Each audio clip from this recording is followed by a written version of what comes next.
One. So good afternoon and welcome everyone.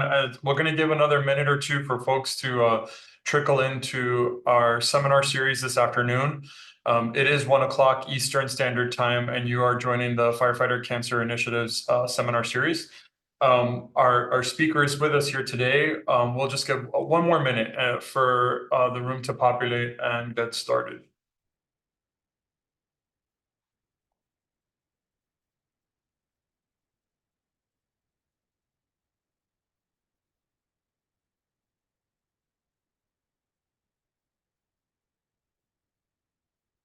Just make sure that obviously this is a setup as a webinar, so sound is at a limit in order to not interrupt our speaker, but please make note of your controls on your Zoom screen where there'll be an opportunity to enter questions in the Q&A that you can direct towards our speaker.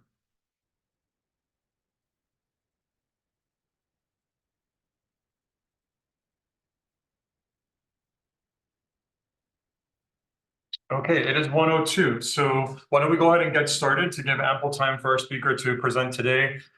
Good afternoon, wherever in the world you're joining from us. I am Alberto Caban Martinez, the Deputy Director for the Firefighter Cancer Initiative, and you're joining us for our monthly seminar scientific series with various FCI investigators. Today's presentation is about a subgroup of the fire service workforce. As we've always talked about here at FCI, we recognize that there are different subpopulations of the overall workforce, each with unique and sometimes shared exposures. But being able to spend quality time with these subgroups to investigate what are their occupational health and safety exposures is really key to ultimately tethering that to cancer risk. So I'm incredibly proud to present to you one of our very own Firefighter Cancer Initiative investigators, Dr. Barbara Millet from the University of Miami's School of Communication. She has been a longstanding researcher of the FCI for many, many, many years. And will be talking to us about a subgroup of the firefighter workforce called the Aircraft Rescue Firefighting Firefighters, or ARF for short. We are happy to accept questions for her, so make note of your controls here on the Zoom room. Down below, you can pop in questions as they come about. We will be tackling them towards the end of her presentation. So without further ado, it is my privilege to introduce Dr. Barbara Millet, who serves as the director of the University of Miami's User Experience Lab and is an assistant professor of interactive media, as I mentioned, at the School of Communication. Her research primarily focuses on designing products that improve communication of risk and health information in support of human performance in safety critical settings. So she'll be presenting to us today on the perceptions of cancer risk and gear decontamination among aircraft rescue and firefighting firefighters. Okay, I've passed the baton over to you, Dr. Millet. Thank you so much for that wonderful introduction, Alberto. You covered my entire first slide, so we can move on to the next slide. Let's see here. Okay, so as this audience knows, firefighters in the United States experience a disproportionate burden of certain types of cancer when compared to the general population. A famous NIOSH study of cancer among U.S. firefighters analyzed fire department records and state cancer registry data for 29,993 firefighters. They found an excess risk of cancer incidence and mortality in the firefighter workforce, providing evidence of a relationship between firefighting and cancer. And there have been other studies that have been published from the FCI that further show evidence of this cancer risk among firefighters. But despite this increasing evidence of firefighter cancer incidence and mortality, few studies have investigated these health outcomes in relation to firefighters' work-related exposures. Even less is known about a specialized category of fire service called aircraft rescue and firefighting firefighters, or ARF, which involves hazard mitigation, evacuation, rescue of passengers and crew of aircrafts during airport emergencies. Our firefighters are seldom included in cancer research despite their occupational exposures because of their fire stations' locations being on airport grounds, as well as the specialized nature of their fire service operations. The underlying problem in examining cancer among firefighters is a lack of consistent and uniform collection of real-world exposure data. To date, retrospective epidemiological studies characterizing firefighter exposures are limited to specific fire suppression or overhaul activities, and they generally have smaller sample sizes, which impacts the results' external generalizability. Despite the known carcinogenic hazards encountered by our firefighters on the job, a little is known about what are reportable components that should be documented for ARF incidents.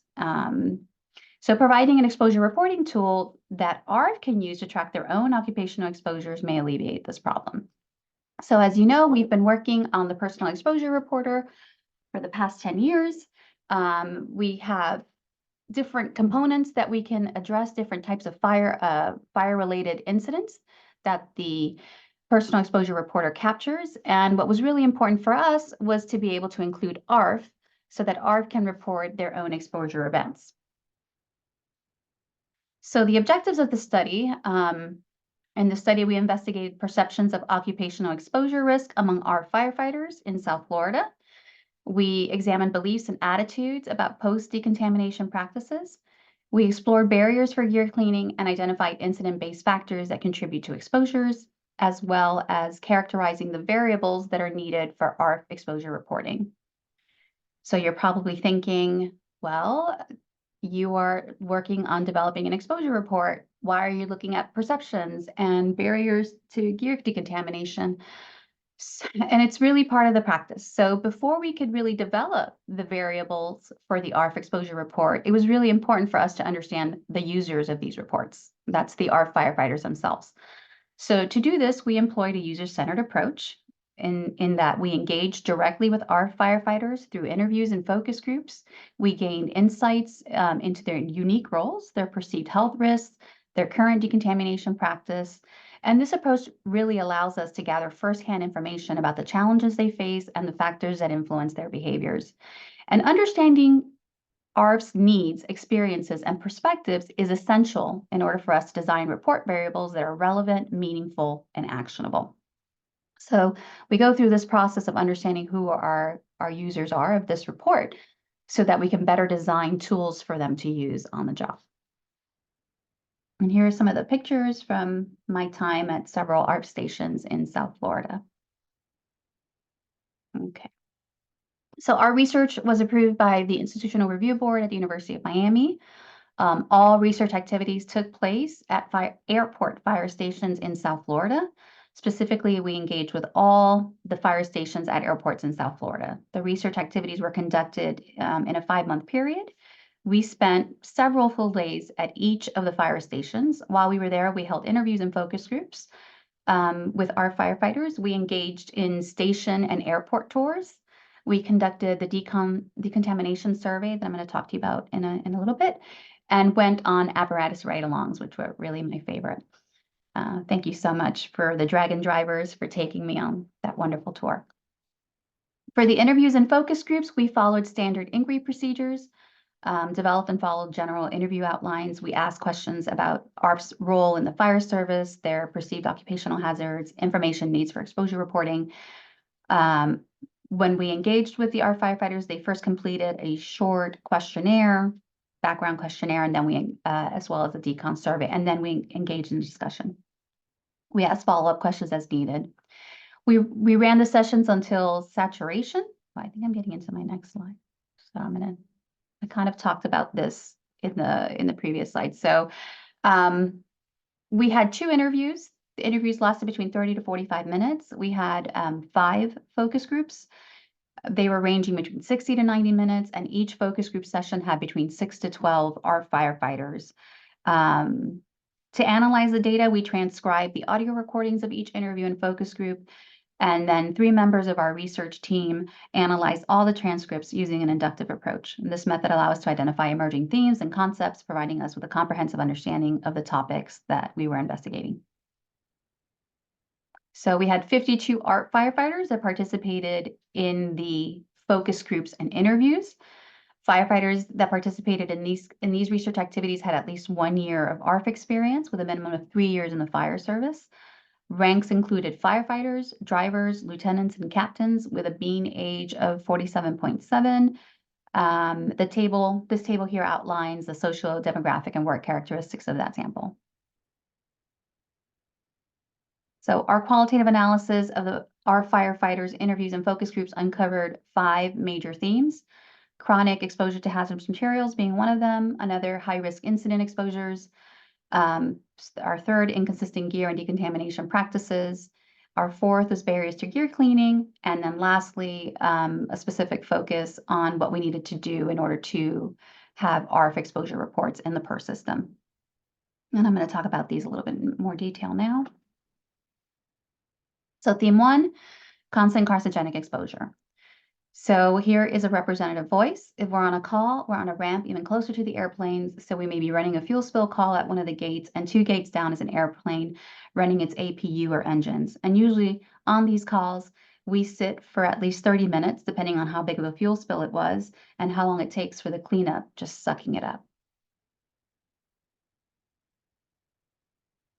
Here's another representative voice. A hazard we deal with is the fumes of the aircraft. This has to do with wind directions and where they park the aircraft. Sometimes they park right in front of the station. Last shift, we had an aircraft sitting right up front with 2 engines running and pointing at the station for 35 minutes. And the bay door had been broken at that point because they break all the time, and it takes some weeks to fix it, so the station fumes. So we can see from these representative quotes that our firefighters are concerned about exposure to hazardous materials both on the job and from their station's locations on airport grounds. They believe that they're at an increased risk of cancer due to chronic exposure to aircraft engine exhaust and other chemicals used in the aviation industry.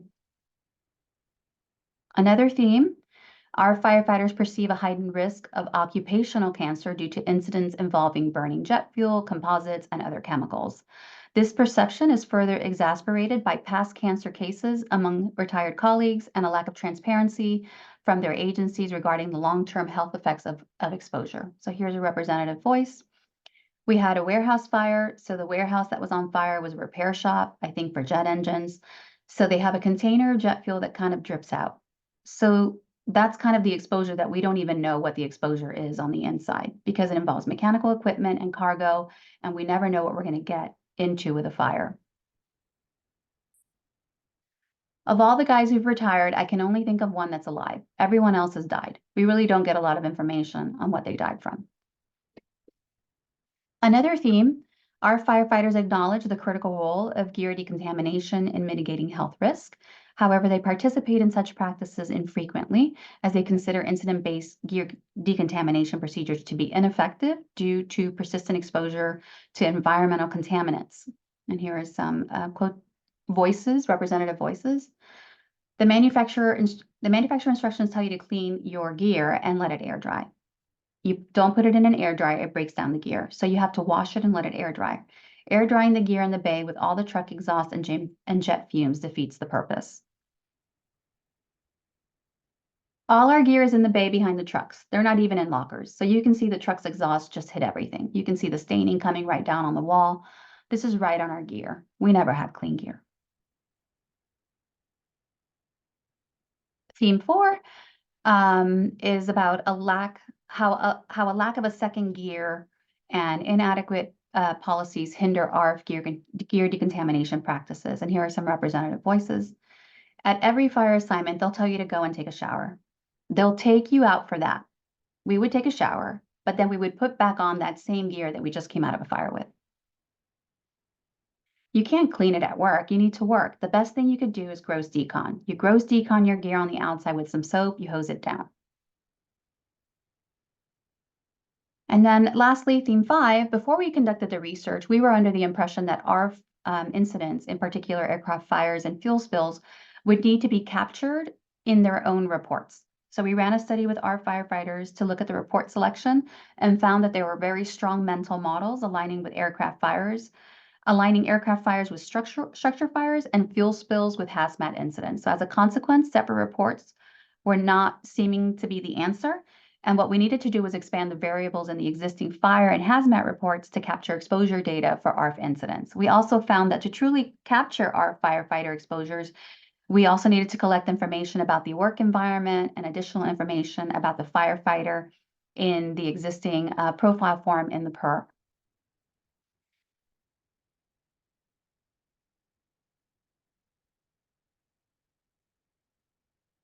Go ahead. So the exposure report, so here's some representative voices. The exposure report should have questions related to ARF for the stations that you go to, how they clean the gear, how many hours you're exposed to, the different environments that you're in. Because if you look at a regular station, nobody there is exposed to the toxins that we get here. Okay. Now we're going to talk about the decontamination survey that we conducted. We used a well-established survey instrument from Harrison et al.'s research that was conducted back in 2018. This tool helped us understand firefighters' thoughts and actions related to cleaning their gear after fires. The survey has 5 parts.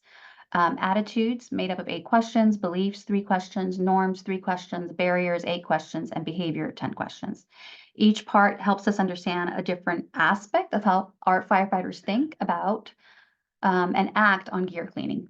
So for attitudes, beliefs, and norms and barriers, we asked firefighters to respond to statements on a scale from 1 to 7, where 1 meant that they strongly disagreed, while statements with a 7 meant that they strongly agreed. For behaviors, we asked firefighters to rate how often they engaged in various behaviors on a scale from 1 to 7, where 1 meant never and 7 meant always. The survey is reliable. It's meaning that it consistently measures what it's supposed to. We know this because of the Cronbach alpha values, which were all above 0.7. The closer that number Cronbach's alpha is to 1, the more reliable the survey is. So in simple terms, the survey helps us to get into the minds of firefighters to understand their views on gear cleaning and its connection to cancer risk. And honestly, it's a reliable way to gather data on what firefighters think and do about this really important issue. So the participants for the decontamination survey, we had a larger sample size here. We had 81 participants who engaged with the survey. Our participants were mostly middle-aged with an average of about 47 years. The majority of our participants were male. They were mostly identifying as Caucasian, but we also had representation from several other racial and ethnic groups. Most of our participants had received some form of college education, and it's important to note that out of the 81 participants that we talked to, 5 had already been diagnosed with cancer. Okay, so we're going to talk about attitudes, beliefs, and norms using the scales that were a part of that survey. So our study found that our firefighters have strong understanding of the importance of keeping their gear clean. They showed positive attitudes towards gear cleaning and recognized the potential risk associated with contaminated gear. They also had positive norms for gear cleaning behavior, albeit much lower than their attitudes and beliefs about it. This indicates a high level of hazard awareness among our firefighters, which is a great starting point for promoting better decontamination practices. Despite the positive attitudes, beliefs, and norms, we found that actual gear cleaning behaviors were not as frequent as they should be. While advanced cleaning and showering within an hour after an incident were reported as frequently performed, other recommended decontamination practices were done less often. This discrepancy between attitudes and actions highlights the need for more consistent and thorough gear cleaning practices among our firefighters. So in regards to barriers to gear cleaning, interestingly, common barriers like time constraints, forgetfulness, and other issues being more important were not major concerns for our firefighters when it came to gear cleaning. Instead, their main worry was about wearing wet gear, which could lead to physical discomfort, such as steam burns, and decreased job performances, such as lack of mobility. Addressing this issue of wet gear should be a priority in improving decontamination practices. Our research also revealed some interesting differences based on rank and agency. We found that firefighters perceive greater barriers to gear cleaning compared to drivers, possibly due to the unique nature of their task. There were significant differences in beliefs about gear contamination among different agencies, which may be related to variations in training and policies and procedures that are in place. These findings suggest that tailored approaches based on rank and agency could be beneficial in promoting better decontamination practices. When we looked at the factors that predicted gear cleaning behaviors, we found that perceived norms were the most important.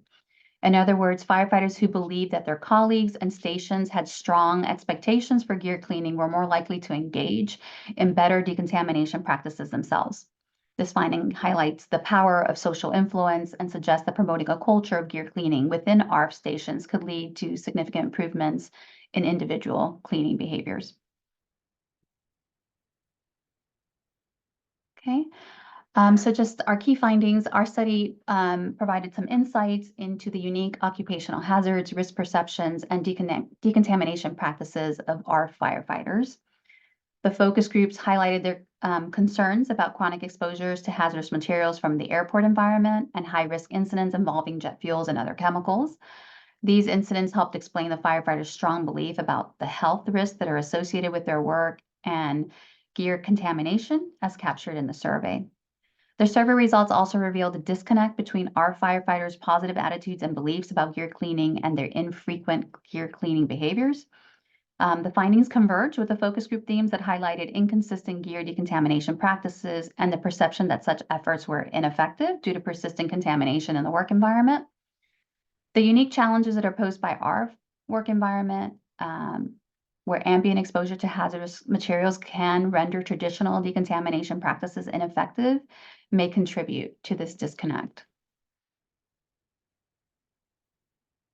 The survey identified the perceived norms on cleaning gear as the primary predictor of gear cleaning behavior, again, suggesting that a culture of gear hygiene within fire stations could potentially improve decontamination practices. However, the focus groups revealed significant barriers to effective gear cleaning and storage, including the lack of a second set of gear, the frequent calls, and inadequate gear storage facilities at the stations. Many of our findings aligned with the work of Harrison et al. When his work was on structural firefighters. Like their study, we found that our firefighters recognized the importance of gear cleaning, but reported infrequent decontamination behaviors. They also had, our findings were aligned with the types of gear cleaning decontamination behaviors that they would partake in, such as showering after a fire. That was the most common practice across both studies. Perceived norms as the key predictor of gear cleaning behavior in both ARF as well as in structural firefighters, highlighting this, again, this critical role of organizational culture and peer influence in shaping safety practices. Our focus group findings also echoed themes from Harrison et al.'s research, with both ARF and structural firefighters expressing concerns about the challenges in implementing effective decontamination policies. We also identified the need for expanding the reporting to accommodate our specific reporting components, in particular exposures, rehabilitation procedures, PPE use, and decon practices, as well as differing health signs and symptoms that they would like to report.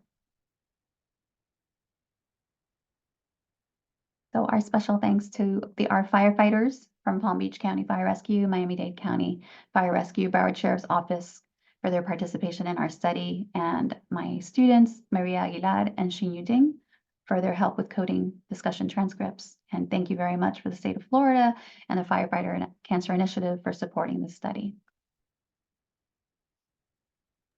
Thank you, our firefighters. Yeah, awesome. Thank you very much, Dr. Millet.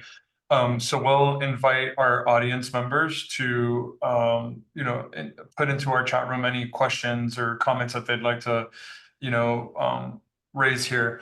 I think, a question that I have for you as we're waiting for the folks online to share questions is, where do you think that this research can take us, right? So there's really no literature on ARF with the firefighters. We were talking last night with our colleagues in Australia that there are, I think, 4 studies on health and safety on ARF that look at psychological perspectives or perspectives on sort of PFAS exposure, which is a hot topic right now among airport firefighters. Mhm. But where do you think this work can be taken in the future from your perspective? I mean, there's so many different directions that this could go. I mean, we're looking at issues with facilities, issues with gear, policies that are in place. So it really can go in many different directions. But I think that we really need to address this concern that they have about their environmental exposures. I think that's something that hasn't received a lot of attention. And I believe that, based on the data that I collected, it seems to be one of their strongest concerns. So I think I would like to see some efforts going in that direction to really study these environmental contaminants that go beyond their on the call exposures. Yeah, that makes sense too. Like almost a total expose zone, right, and everything that they come across. We have a question in the Q&A for you. It says, how were these commercial airports selected for the research study? You mentioned South Florida, but how were they selected? So we worked with our partners. I worked with I took my perception of it is that these are all our fire stations in South Florida. Okay. So they were Awesome. selected because I wanted to do all of them. Of course, and I know if you were given the opportunity to expand I would do more. to the other ARF, yeah, Mhm. exactly. Definitely include and expand it. Mhm. Thank you. Are there any other questions from our attendees online for Dr. Millet? Okay, so let's see here. Are there particular types of cancers that have been found, I guess, in the ARF firefighters? Last year in Daytona Beach ARF conference, there was a lot of topics covered on cancer exposures on top of the list. Things like thyroid are increasing in popularity. Go ahead, Dr. Millet, you start, and then I have also a thought there. Yeah, I mean, when I conducted this study, I asked if they had received a cancer diagnosis, but we didn't get into what type of cancer. So I don't have that information for this group. What I have is information that's in the literature, which I think you might be better able to answer this question. I do know that with air crew and airport workers, they actually had a different list of cancer risk than they do with firefighters. So I think it might be interesting to kind of look at these two populations and see how that overlaps with ARF's experience. Yeah, I was also going to say that self-report is definitely one way of getting that information, and then the other is using cancer registries. I know in the past, in the seminar series, Dr. David Lee has presented on the firefighter cancer registry. The challenge is that the way that the registry works is it uses certification records for the firefighter. So if you've completed firefighter 1 and firefighter 2, we know that you trained as a firefighter and are certified to do that. Similarly with fire investigators that have their particular certifications. I don't know that there's any in ARF, and if there are some ARF firefighters here online and know in the States, and specifically in Florida, special training certificates that allow us to pull our firefighters and classify their cancer rates, we can't really get that level of granularity. It gets really hard to distinguish between them. So there are, to my knowledge, none at the state or national level that give concrete evidence on cancer rates specific just to our firefighters. They're usually coalesced or brought together with the structural and firefighters. So we continue to learn a lot about the classification of firefighters across the US, and hopefully in the future can get more robust stats on there. Dr. Millet, did we ask at all any questions on cancer diagnosis or treatment through any of the focus groups? So I asked in a pre-test questionnaire whether or not they had been diagnosed for cancer. Oh, right. I'm sorry. Cancer. Yeah. And I say it was either yes or no or not sure. So that there was not a question about what type of cancer. I'm sure I can pull that data in through other databases that we have. But no, I don't have that in particular for this group that we studied. I see in the chat that there is a question about whether or not these ARF gear had been tested for a similar steam test with wet gear. And when I was there, when I conducted the study, there had not been any steam tests that had been done.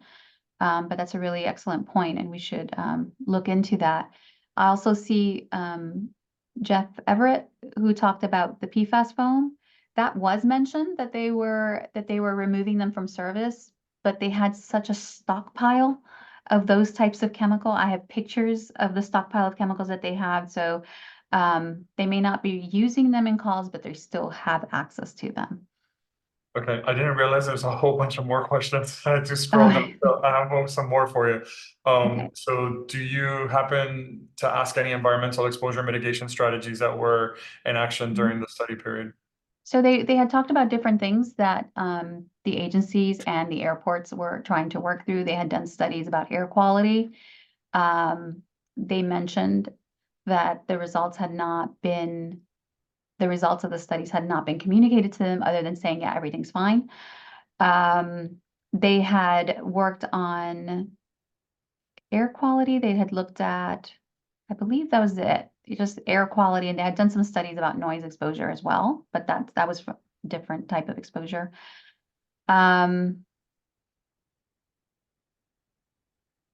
I think that's the only thing that they had mentioned, that they had done some studies about air quality in the stations and that they were given information that there was no issue, but they were not given the actual length of the results. Awesome. Okay, thank you. So there's a question here about what are the exposures to legacy foams for older ARF firefighters who are bathed in the old 6% AFFF foam? Is there any evidence of cancer increase in older ARF members who are retired? I think that's probably a better question for you, Dr. Caban. Yeah, For to you to my answer. knowledge, there's not, but next week I will be presenting a new study that we did looking at AFFF exposure and I'm sorry, PFAS exposure and metabolomics. We'll see, we'll probably present this to this group, the Firefighter Cancer Initiative Seminar Series, in late summer as a finding, but we are finding relationships with AFFF exposure in our firefighters and their metabolism, for example, like lipid, fatty acids, and glucose metabolism. So that's sort of a little preview appetizer for that research. Presenting it next week in the International Commission of Occupational Health, and we'll present it for this seminar series a little later in the summer, which I think will be of interest. To answer your question though, because I didn't mean to skirt around the more mature or older firefighter, I personally am not aware of the pilot study we did with the 50 firefighters that are ARF and structural firefighting was done about 2 years ago. And it was with incumbent working firefighters, so we really don't know much about those that have retired. I would encourage retired firefighters to participate in an ongoing cohort that the FCI has. It's called Aerial Cohort, where we follow retired firefighters of all types, wildland, ARF, structural, volunteer, over the life course, so we can have better understanding of how those exposures that they had during their life course, it happens now. So if you're interested, please visit sylvester.org/firefighters. So sylvester.org/firefighters, and you can learn more about the aerial cohort study and help us increase our understanding of how our mature retired firefighters exposures ultimately impact them. Okay. Do you There have was a any question veterans? about when the surveys were I guess conducted. So the surveys were conducted at the beginning of a shift. So I would go to the stations at the beginning of the shift, and then right around the morning meeting, right after the morning meeting, whoever was available, I would work. If they did go out to calls, then I'd just wait for them to come back and work with them individually rather than with a group. But I tended to be there the most of the day, not the entire shift, but most of the day. So it was really, some of them could have been after a call or in the morning before the shift began. Okay, awesome. All right, we got 2 more questions on here for you. So do you have any veterans that are firefighters, and how do you differentiate exposures between those that have like war theater experience versus those that don't? I think we do collect that information in our pretest questionnaire. The sample size was surprisingly quite small. So we can't really separate them as a group and look for or conduct statistical analysis because the sample was so small. But we do have access to whether or not they were veterans. But again, the sample size was really small, so we can't do any real analysis on that factor. Yeah, and I would also just mention, separate from Dr. Millet's study, the FCI completed a recent study on PFAS in all firefighters, and I believe there was some airport firefighters that were in that sample. And, we were seeing slightly higher levels of PFAS in their results. So we'll have more to talk about those in the new year, in year 10. But just want you to be aware that we do see some differences in PFAS serum levels within those first responders. Let's see here. Okay, has there been any studied in reference to hormone disruptors or PFAS? I mean, I believe a lot of the FCI projects are focused on PFAS. I'm not sure about hormone disruptors. Have we done that yet?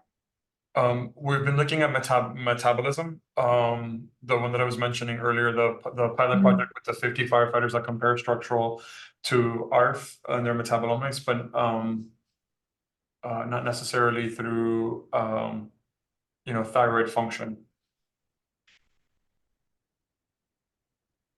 Okay. Any other questions that we can help here? Okay, has there been any study on the chemical off-gassing of new structural gear in regards to fire retardants used on the new gear? So I'll start that one, and Dr. Millet, if you have more. I'm not aware of. I have a really wonderful colleague at NC State, Dr. Brian Orman, who works really well in this space of the textile gears and taxing gear. So if you pop your email, I'm happy to connect you with Dr. Orman at North Carolina State University, who does a lot of work on testing firefighter gear. He's a wealth of knowledge and an expert there that I'd be happy to connect you there with him. Dr. Millet, any questions on benzene exposure that you picked up from your ARF firefighter discussions? No, that didn't come up. Okay. That did not come up. Okay. All right. Any other questions from our audience and attendees? Thank you for the article, Leah Broker, who posted it.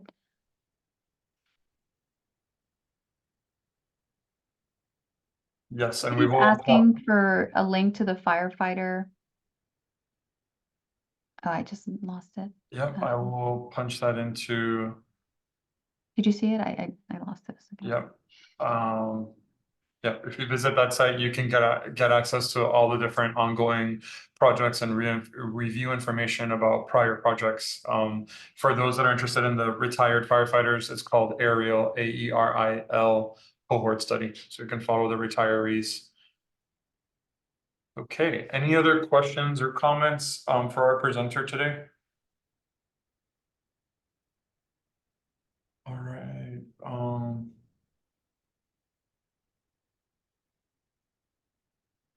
Okay. All right. Well, we thank you all very, very much for your time. We hope that this information was useful to you. This recording for this seminar series will be posted on YouTube, and you can access them directly on that sylvester.org forward firefighters website. We keep an archive of all the FCR seminar series for those that are interested in watching them again. Thank you so much for your time. Thank you, Dr. Millet. Dr. Caban, there was one question about, and somebody has their hand up, Michael Ricky. Does air management test the station conditions? From my understanding, the air management from the airport was the one that conducted the air quality tests for that particular station that had mentioned they had just had one done. But I'm not sure if what's the case for that across stations beyond ARF and the ARF stations that I worked with. Yep. Okay, awesome. All right, well, thank you again, Dr. Millet, for your time and for sharing with us what you've learned with the ARF firefighters. And we hope you all will join us again next month for our last and final year 9 FCI seminar series, which will be emailed if you're registered with us to receive these sessions. Wishing you a great day. Bye, everyone. Thank you.